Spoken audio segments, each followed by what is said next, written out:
So the green essence of presence was necessary for identity, and that identity He was a ruler. So when this mallet, this green essence, this representation comes down, it comes as a ruling force.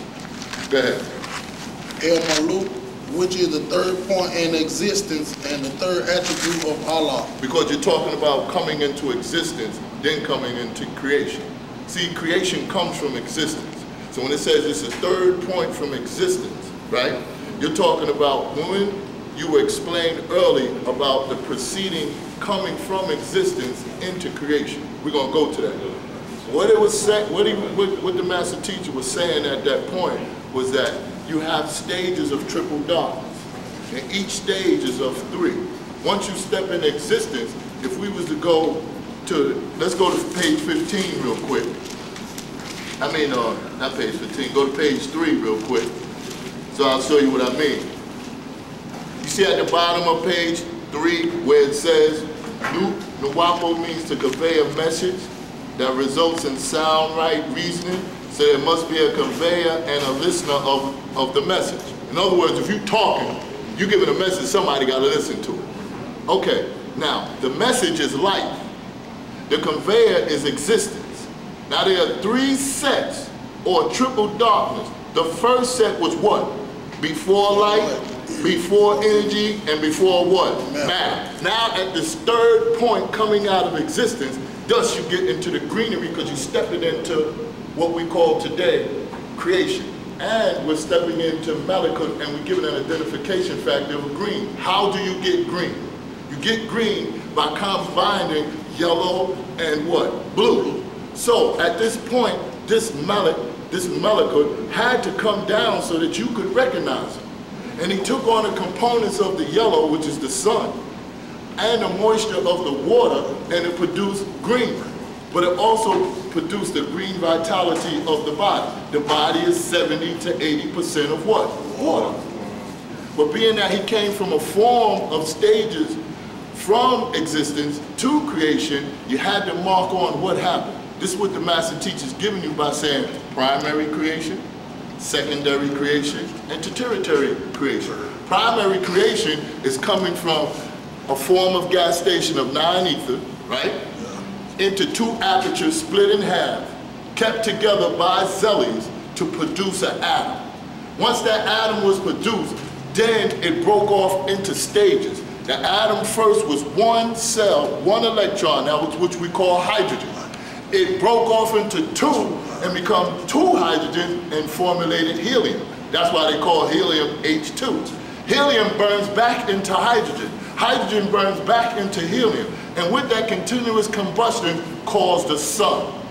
The sun is the yellow part. From the sun, it stands to reason that there were particles exploded from the sun, 12 of them to be exact. They tell you 9, but it's 12. And got caught in the orbit of the sun, its gravitational pull. It started circling the sun. And each one of these particles, these hot rocks, became what you call today planets. Now this one was at the 6th point of carbon. When carbon was burning so fast and it cooled off, it caused the mist to go up, and which we call personification or water. With the sun hitting it and the water combined, thus the planet became green with plants. That's the same process that this Maluk had to take, becoming from existence to creation and coming into a standpoint of greenery, of mastery. Because what masters your planet? Greenery. Whether it's in the water of algae or whether it's trees on the surface, that's what causes the abundance is all green. Grass, trees, leaves, once again algae, plantains, all of that is green. That dominates your planet. That's the mastery of your planet. And the dominancy to create this is the blue, the water. Thus you have this whole planet is made up of what? Water. So when Christians tell you that the world was destroyed by water, how can that be? When the whole planet is what? Water. You can't destroy water with water. They made a mistake. They meant something else. So what happens is, let's keep reading. I had to show you that, to show you the third point where it's coming from, to show you at one point in existence, there's no energy. There's no energy. We base everything on energy because we're on the other side of existence. When we're playing basketball, we saying we exert good energy. When some negative Negro come to your house, you say he got bad energy. You really mean bad karma, but you say bad energy, right?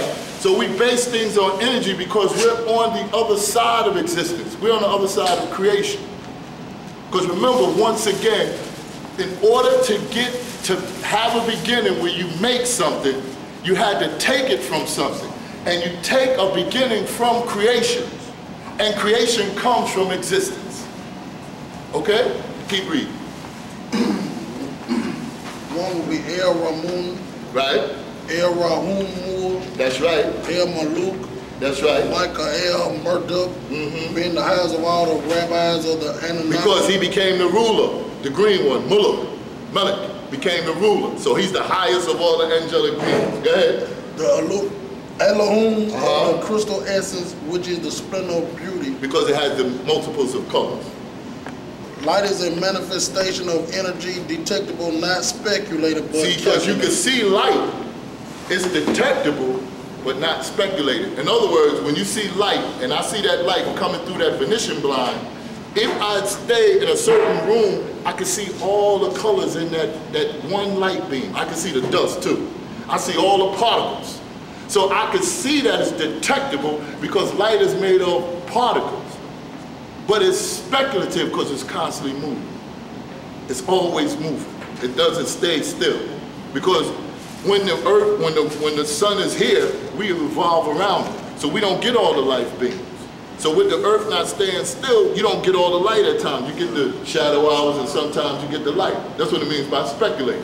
We're constantly moving, the sun is moving, but the sun seems like it stays in place only because we're caught up in the orbit of the sun. Because the sun is spinning too. But we're spinning in unison with the sun. So that's why it seems like it stays still when it is also moving.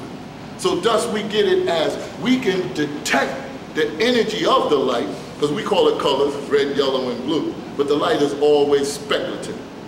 Keep reading. But calculated. calculated. And we call the calculations yellow, red, and blue. That's what we're calling the light. Go ahead. So Anu manifested himself, the unformed, in form, to be detectable and logged in what called. He didn't have no form, so he had to come in form, in the physical, to take on the qualities of hydrogen, to take on the qualities of the other atoms, so that he could be detectable to us. Why? Because if he would have remained there, we couldn't see him. We couldn't see him. So now at this point, this Anu becomes Elyon El. What does that mean? He becomes the Most High God because he manifests in front of you, and out of all the gods, he is the highest point. There is a point past the fourth plane where it's the Most High that never does that. Never comes in the universe. Never manifests the detectable. That's too high of a source, too powerful. That's the one where we're talking about in is Jesus God. Talking about the one we bear witness to, because we can identify because he became detectable. Then there's another form in that same level that never comes in detectable.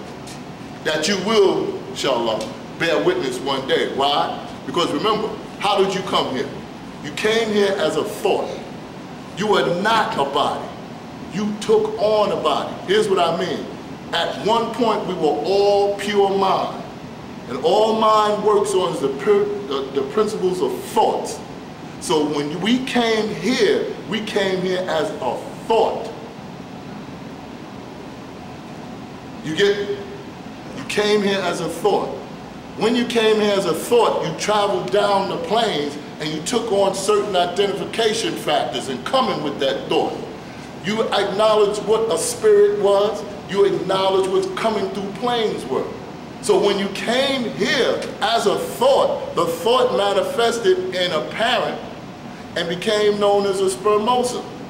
But that wasn't just one thought, that was quite a few thoughts.